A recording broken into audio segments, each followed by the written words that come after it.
साथियों, जरा गौर से देखिए इस पत्थर को। जानते हैं इसका वजन कितना है? इस पत्थर का वजन 250 टन है। एकदम ढलान पर टिका है।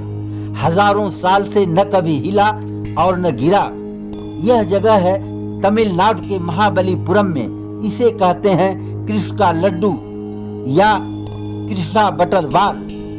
और यही नहीं, यहाँ पर 1300 साल पुराने पत्थरों को काट कर बनाए गए मंदिर आज भी दुनिया को हैरान करते हैं। ये आप यहाँ देख रहे हैं, इतने बड़े विशाल का पत्थर को काट करके इस तरह का निर्माण कितनी मेहनत से किया गया होगा। यही वो दरार है जिसे कहा जाता है कि गंगा यहीं से अवतरित हुई थी, इस दरार का। इसलिए ये महत्व है। दर्शकों, अगर मैं आपसे कहूं ये गंगा की धारा है या अर्जुन की तपस्या का स्थान, तय आपको करना है। और आगे आने वाले समय में भी ये प्रश्न पड़ा रहेगा। शायद इस पत्थर को काट करके बनाने वाले कारीगरों ने ये बीच में इस तरह से ऐसे छोड़ दिया अधूरा और इस मूर्ति को बना करके, कि ताकि आने वाली पीढ़ियां, आने वाली शताब्दियों के लोग इतिहास में इसका अपने तरह से अलग अलग अध्ययन करते रहें। इस मूर्ति को दिखाइए। यही कहा जाता है कि कौन सा इतिहास सच है? दो इतिहास, एक क्या ये अर्जुन है या भगीरथ हैं? भगीरथ ने प्रयास करके गंगा को लाया, जिसको हमने दरार के रूप में दिखाया। तो दूसरा, शिव की उपासना करके अर्जुन ने वो अपना अस्त्र प्राप्त किया। यह प्रश्न यही छूट रहा है।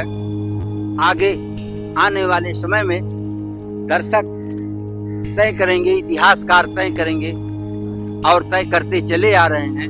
इन दोनों चीजों का रहस्य अभी भी बना हुआ है। 27 मीटर लंबा और 9 मीटर चौड़ा यह मंदिर 7वीं शताब्दी में पल्लव वंश द्वारा बनवाया गया। यूनेस्को ने इसे 1984 में विश्व धरोहर स्थल घोषित किया, जो बड़ी बात है। इसे पंच रथ मंदिर के नाम से भी जानते हैं। यह मंदिर एक ही पत्थर को काट कर बनाया गया है। ऐसा लगता है जैसे किसी शिल्पकार ने पहाड़ के भीतर छिपे मंदिरों को धीरे धीरे बाहर निकाला हो। इन 5 मंदिरों को महाभारत के 5 पांडव के नाम से भी जोड़ा जाता है।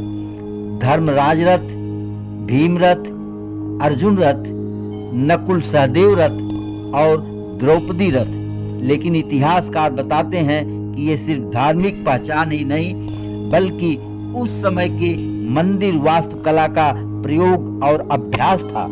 ये देखिए, हर रथ का आकार अलग, हर शिखर की बनावट अलग और हर पत्थर की नक्काशी मानो समय को रोक देती है। यह स्थान देशी और विदेशी दर्शकों को खूब लुभाता है। इधर देखिए, दीवारों पर बनाए गए देवता, हाथी, शेर और पौराणिक आकृतियां आज भी उस युग और कला और कल्पना की कहानी सुनाती हैं। और इन्हीं मंदिरों के ठीक बगल में गूंजती है बंगाल की खाड़ी और लहरों की आवाज। हमारे सामने जो समंदर सदियों से इन मंदिरों का खामोश साक्षी है, कभी शांत होकर तो कभी उफनता हुआ, लेकिन हर बार इन पत्थरों से टकराकर मानो वह इतिहास को प्रणाम करता हुआ लगता है। यही वजह है कि महाबलीपुरम में आज यूनेस्को की लिस्ट में विश्व धरोहर के रूप में पूरी दुनिया को आकर्षित कर रहा है। यहाँ पर सुबह से शाम तक हजारों देशी विदेशी महिला पुरुष आपको घूमते फिरते दिखाई दे जाएंगे। यह जो आप देख रहे सिर्फ पत्थरों का जमावड़ा नहीं है, यह उस सभ्यता की कहानी है जहां कला, आस्था, समुद्र तीनों मिलकर इतिहास रचते थे। और जब आप यहाँ खड़े होते हैं तो इन प्राचीन मंदिरों और अनंत समुद्र के बीच तो लगता है जैसे समय ठहर सा गया है और इतिहास धीरे धीरे आपके सामने जिंदा हो रहा है। यह स्थान तमिलनाडु की राजधानी चेन्नई से महज 2 घंटे की दूरी पर है आप चेन्नई से ऑटो, कैब या सरकारी बस से सुबह जाकर और शाम तक घूमकर चेन्नई वापस आ सकते हैं। साथियों, हम आपके लिए हमेशा कुछ न कुछ नया लाने का प्रयास करते रहते हैं। जब भी कभी आपको चेन्नई जाने का अवसर मिले तो आप महाबलीपुरम जरूर घूमें। वास्तव में यह स्थान आपको सोचने के लिए मजबूर कर देगा। हमारे ऐसे और ट्रैवल वीडियो को देखने के लिए हमारे साथी चैनल को लाइक, शेयर और सब्सक्राइब जरूर करें।